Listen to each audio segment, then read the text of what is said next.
Hi guys, welcome back. Unfortunately, there's been no progress on the van since the last video in December when I fitted the diesel heater. I formed a little bubble over Christmas and spent that with some friends. Well, just the three of us for Christmas, which was quite nice. Avoiding COVID and all that. Unfortunately, one of those friends passed away since Christmas, so that's put a bit of a dampener on the new year and it's come as a bit of a shock. He didn't die of COVID as far as we know. His autopsy's today, so find out. I think he just fell asleep and never woke up. Possible heart attack. Don't want to guess too much, but hopefully be clearer in the next few days. Anyway, my plan for full time is still April the 1st. That's COVID permitting and finance permitting as well. I've lost even more work with the uncertainties. I hope to travel around visiting various places in the British Isles, just as I did in my Volkswagen Caddy back in 2015. This time I want to get to Scotland and I want to get to Ireland. And I'll also venture as far perhaps as northern France, but don't have any plans more than that. There's so much to see in the UK that'll keep me busy for a long time. Add Ireland, again, that could add a long time. I've got to start selling some stuff on eBay, excess stuff that I don't need. That might help boost my finances and help me buy the window for the sliding door and a vent skylight for the roof up there. And I'm still undecided on the swivel seat and the double swivel seat that I installed, that I took out again to help give me room to build. I kind of like the space there. It's not as if I very often have someone else in my van, and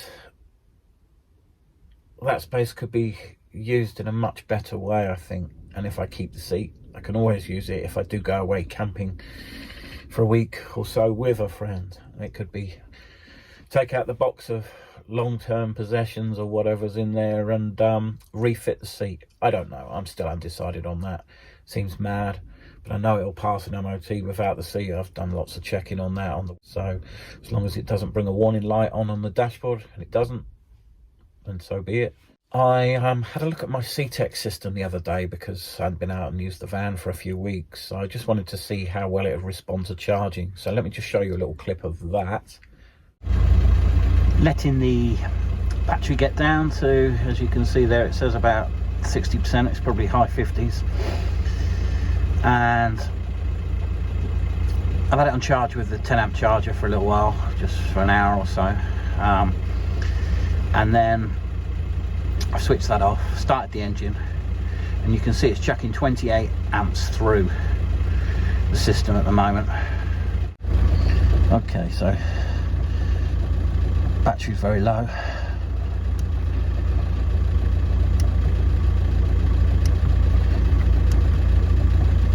But we've got 28 amps coming through to the system at the moment from the engine alternator, which is, you know, pretty good. So 58% charge, 4 hours still full charge. And that's talking about these two 120 amp AGM batteries that I have here in the back. So 240 ampage, and it was down to about 120 odd, so I've got to get it up to 240. So now it's jumped up a bit above 60%. I've noticed that the light situation has changed, and the CTEK 250 SE has taken over from the CTEK 120 Smart Pass, and therefore I'm only getting a maximum of 20 amps now.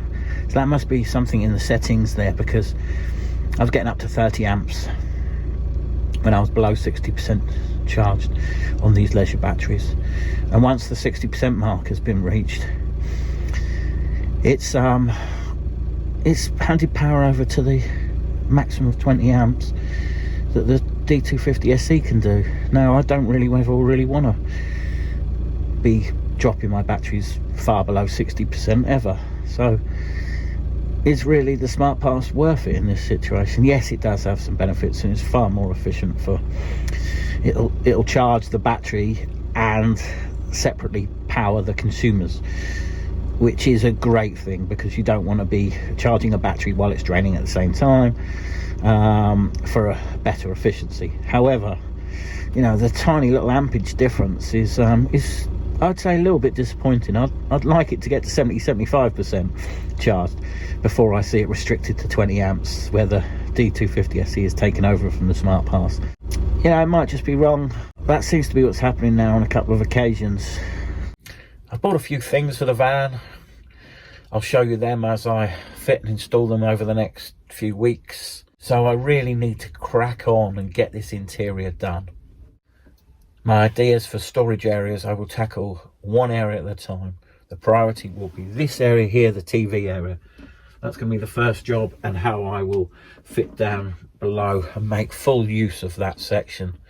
Then the back corner, then this area here above the worktop, and then the possibility of the area where the double swivel seat is. I have done a first batch of stickers for van life on the road, and I'm quite happy with them. The first batch are going to be free. I don't have that many of them. I just wanted to test out, and so the first batch will be free. And all I ask is, out of courtesy, if you can just like and comment on this video that you'd like a sticker. Don't leave your address in the comments though. Please send me an email. I'll put an email address in the description below, and you can just send me an email saying please send me a sticker, and I'll get them out to you in the next couple of weeks while stocks last. So I'll take the email address away once I've run out of stock, so they'll be free. I'll post them out, no problem. In the future, second batches of stickers and things like that in the future, when I'm up and running and I've got some nice shots to make some decent stickers and whatever, I may well sell them like other channels do, but I may sell them and preferably swap them so that they get seen on other people's vehicles and stuff. So that's something that's new. I will have a website coming soon as well. The website will make it easier to find old videos on YouTube and blogs and certain things. Plus also it'll help collate to one place all the links to the stuff I use in my van. And where they're from Amazon, there are Amazon associate links where I do earn a tiny bit of commission at no extra cost to you. You've heard that before. For example, if someone buys something for about £12, I think I get 30 pence. It's something like that. It can depend on what items, but it all helps. It all helps with some of the costs. My plan is for weekly updates during lockdown 3. That's far less of a burden than lockdown 2, but I really did crack on with some of the less nicer jobs during lockdown 2. Now I'm on to the finer, intricate design areas, and so I'm going to do weekly updates right the way through, hopefully till 1st of April when I'm full-time. You know, that date, April, has to be flexible for financial and, more importantly, for COVID reasons. If, you know, there's still problems, then I'm not going to jump in my van and go full-time until it's safe to do so. And then in the future, if there's a lockdown 4, then so be it, I'll be in my van. Yeah, so it's been a tough couple of weeks. The shock of my friend passing away so suddenly, having just spent Christmas in a bubble, is it's a huge shock. It's a huge shock. It's definitely motivated me to make sure I get out there and enjoy my life while I can. Get out in the van, visit places and do stuff I really enjoy doing. My friend John was only in his 50s. I'm 50 myself. You never know when these things are going to happen.